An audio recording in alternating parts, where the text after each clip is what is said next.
Hello everyone, this is Erik, the Asian movie enthusiast, and this is my review of Mimicry Freaks, a Japanese horror film from 2019. One morning, a man wakes up in the deep forest, but is confused as to why he is there. His memory's kind of fractured. Suddenly he is stalked by a Japanese traditional monster known as the Namahage. At the same time, a car drives into the forest not far from him.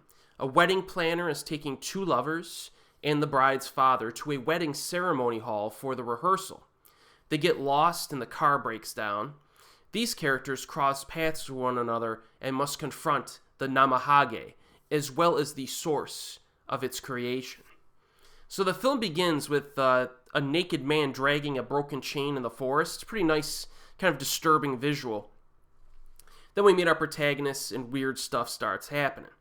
The story is pretty nightmarish, but you can tell what's happening most of the time. You know, the structure of this film is fairly linear, with only some use of flashbacks, which are kind of obvious.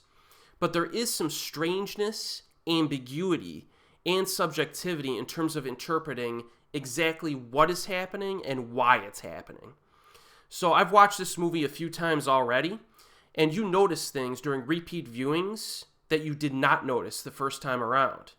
And this ambiguity could frustrate some viewers who like things explained through monologues or exposition. You don't get a lot of that here. But there's definitely rewatch value to this. It makes you think a little bit to figure stuff out. There's also a theme of child abuse that's present, as well as an element of mad science, which is kind of neat. The scare tactics work, in my opinion, mostly due to their grittiness. This film feels like it would have been made in Japan during the mid-1990s, at least in terms of its reliance on bloody violence and body horror elements.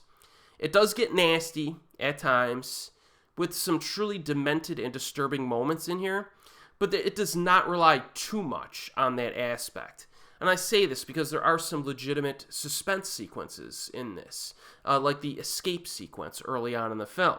So this is kind of it's a little bit more on the gritty, violent, bloody side, but it has enough balance to where it's not just a splatter film. The Namahage looks like a tribesman with a demon mask. Pretty cool villain, it is. The violence and gore is emphasized through practical effects. Great choice compared to some other horror films nowadays that overuse the CGI effects. And given the relatively low budget of this film, it made more sense to go practical. So if you're someone who prefers practical effects over CGI in your horror films, Mimicry Freaks may be a good option for you. It's nicely paced, creepy, and it's intense at times. Use of color is pronounced at certain moments. There's some artificial filters that are used in some scenes to create disorientation. Music is good, using ambient sound. Now the director here is Shugo Fuji, who previously directed Living Hell and White Panic. Now, Mimicry Freaks is his best film. It is.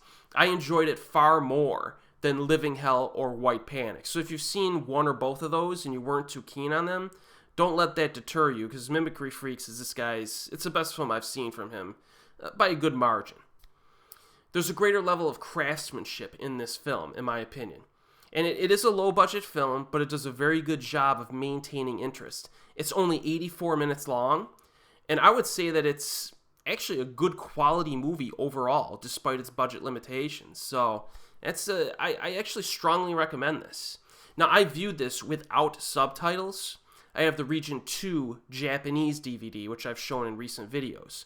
But as I've also mentioned in recent videos, this is getting a legit US release, a Region 1 DVD on October 19th.